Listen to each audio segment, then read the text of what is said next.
ही गुरु श्री अर्जन देव जी की,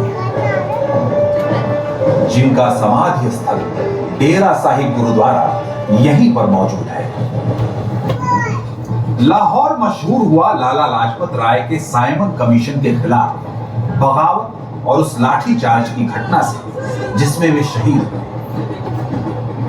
और फिर भगत सिंह के उस आक्रोश की गवाही भी बनी जब उन्होंने सैंडर्स को मारा।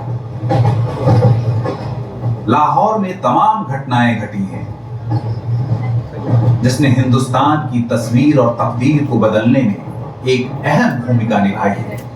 और यही मौजूद है लाहौर सेंट्रल जेल, जहां आजादी के दीवाने भगत सिंह, राजगुरु और सुखदेव को अंग्रेजों ने फांसी कर दी।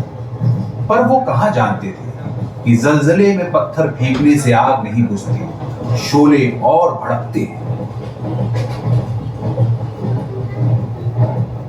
हुआ भी ऐसा ही, और इस घटना ने आजादी की लड़ाई को धारदार कर दिया। तो अपने सफर को जारी रखते हुए अब चलते हैं अपने अगले स्टेशन पर, जिसका नाम लव के ही भाई कुश के नाम पर पहले कशावर रखा गया, और कशावर ही आगे चलकर बन गया कसूर। वो आपके लजीज खानों में आने वाली एक बेहतरीन खुशबू है। जिस मसाले को हम कसूरी मेथी के नाम से जानते हैं, वो यहीं से चली है।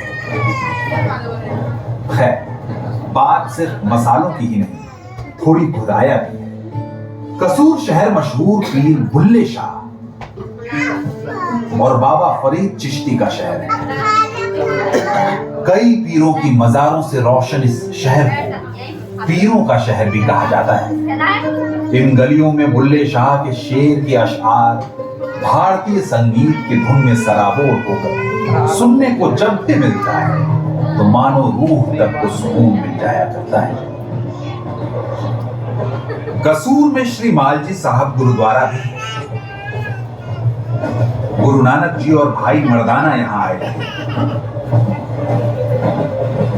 और जिस पेड़ के नीचे वे बैठे थे उसे माल कहा गया, जिसके बाद यहीं बने गुरुद्वारे का नाम रखा गया श्री मालजी साहब। सिख मान्यताओं के अनुसार गुरुद्वारे में अभी भी वो पेड़ है जहां गुरु नानक जी बैठे।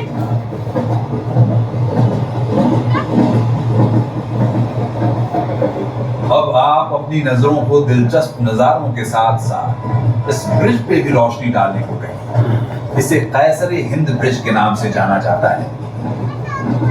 सतलुज नदी के ऊपर से गुजरते इस ब्रिज का इतिहास यूं भी खास है क्योंकि कुछ वक्त के लिए इस पर पाकिस्तान का कब्जा रहा, पर 1971 की लड़ाई के बाद हिंदुस्तान ने इस पर वापस अपना परचम लहरा दिया। अब जब आप यहां से गुजर ही रहे हैं तो बता दें कि अब आप इस सफर के एक बेहद खास पड़ाव पर हैं, और ये है पंजाब के फिरोजपुर में लगता एक गांव जिसे लोग हुसैनी वाला के नाम से जानते हैं। इसका नाम एक मुस्लिम पीर गुलाम हुसैनी वाला के नाम पर आबाद है। यहाँ की आबो हवा में भगत सिंह, राजगुरु और सुखदेव को याद करता हुआ शहीदी स्मारक है। पर आज यहाँ बनी समाधि अपने मुल्क की आजाद हवा में सांस लेते हुए मुस्कुराती है, और ये वही जमीन है जहां से क्रांतिकारी बटुकेश्वर दत्त की आखिरी विदाई हुई। इस जमीन ने 65 और 71 के दर्द को भी बखूबी छेड़ा। इसके बिल्कुल बराबर से लगता हुआ बॉर्डर के उस तरफ एक गांव है जिसका नाम एक सिख फौजी सरदार बहादुर रिसलदार मेजर गांधा सिंह दत्त के नाम से बतौर गांधा सिंह वाला रोशन है। बात जब सन 65 की हो ही रही है तो उससे कुछ साल पहले की भी हो जानी चाहिए। दरअसल बात है सन 1961 की। बंटवारे के वक्त इस हुसैनी वाला को पाकिस्तान में शामिल किया गया था, पर 1961 में प्रधानमंत्री श्री जवाहरलाल नेहरू ने पाकिस्तान को 12 गांव देकर हुसैनी वाला को हिंदुस्तान में मिला दिया था। अब जब आप इस ऐतिहासिक जगह पर पहुंच गए हैं तो आपको बता दें, इस स्टेशन को साल में 2 बार खोला जाता है।